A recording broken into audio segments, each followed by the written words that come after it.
Kaziwai zvakare vateereri, mufaro wangu kusangana nemi zvakare kuchirongwa chedu chamazuva ose kunai pastor. Tichiri kuendera mberi nekupindura mibvunzo, tizoregi as long as mibvunzo iri kuuya. Nhasi tino umwe mubvunzo wakabvunzwa uri zvakare sort of a follow up question kunyaya yatakadzidza mumashure yanga ine chekuita nenyaya dzemarriage, divorce and remarriage. Saka abvunza mubvunzo ari kuti panapa, konai pastor, zvinotenderwa here kusiyana, that is kurambana, nemukadzi asiri wekutenda kwangu? Saka munhu ari kuti pastor, inini ndakarora mukadzi but kutenda kwedu kwakasiyana, iye ane chimwe chitendero, ndine chimwe chitendero, ndinotenderwa here kurambana naye on that basis? Takadzidza mumashure omo, ndofunga mavhiki mairi matatu apfuura, kuti vanhu ngavarorane vechitendero chimwe chete, ndo zvisingaisi maproblems in marriage. And tikazoverenga vhesi inoti do not be unequally yoked with unbelievers. Saka uya kuti saka inini kana ndiri unequally yoked with an unbeliever, ndoita sei? Ndinotenderwa here kudii kurambana naye? We're not going to look at many texts. Nichangonoverenga one portion, I think inopindura mubvunzo uyu zvizere, kuna 1 Corinthians chapter 7 verse 10 kusvika paverse 16.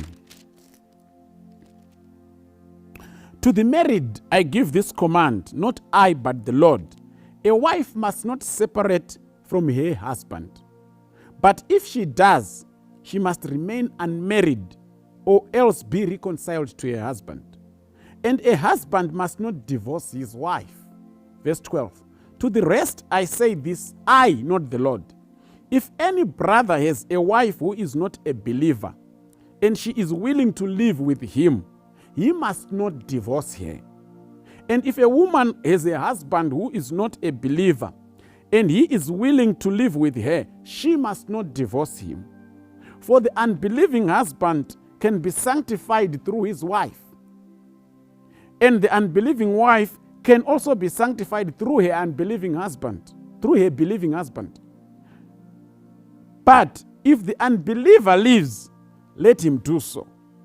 A believing man or woman is not bound in such circumstances. God has called us to live in peace. How do you know, you wife, whether you will save your husband? Or how do you know, you husband, whether you will save your wife? So what is Paul saying? Paul is saying something that is very clear here. Kana makawanana kudhara, then mozodzidza kuti zvasina kunaka kuroorana muri vezvitendero zvakasiyana kuti mumwe asingatendi. Paul ari kuti iwe unotenda usadzinge kana kuramba uyo asingatendi wawi naye, ndokunge iye kana achida kugara newe. Kunze kwekunge iye ari ega ati aina handichadi zvepano nekuda kwokuti chitendero chako handichidi oenda, zvanzi iwewe hauna mhosva. But iwewe hausiwe unoudza munhu kuti nekuti hautendi ibva pano, ndozvarambwa pano nebhaibheri. Chikonzero hanzi you never know. Nekuda kweukristu hwako nechikristu chakanaka chauchararama pamba ipapo uchiratidzawo umwe wako asingatendi, anogona kupedzisira akutotendawo. Ndo chikonzero chiri kubwana Paul panapa. Hanzi who may know, you husband, whether your wife can be sanctified through your belief. Saka Mwari ari kutoti kana zvakatoitika kumashure zvakaitika, iwe chirega kudzinga uyu nekuti haasi kutenda. Chigara naye. Kana uri mukristu chaiye chaiye uchirarama chikristu nemaprinciples acho zvakanaka, chinofanira kukwezva uyu waugere naye kusvika kuchidawo. Because Christian principles and Christian lifestyle, kana yararamwa zvakanaka zvinotarisirwa without hypocrisy, it is very attractive. Iri attractive iyo pachezvayo. So Mwari ari kutarisira kuti iwewe unotenda, kana uri kutenda zvechokwadi, uri mukristu wezvemazvo kwazvo, unopedzisira wainfluenza umwe wako asingatendi akapedzisira akutotendawo. And tazoona zvakaitika pakawanda izvozvo, hakuna anogona kupikisana nazvo. But kazhinji kacho isusu makristu tisinopedzisira tatoone problem zvokutoti uyo asingatendi anopedzisira atoo munhu ari nane kupfuura mukristu anotenda. Zvopedzisira zvaita kuti abva anyanyo kuomesa mwoyo nekuva mukukutu.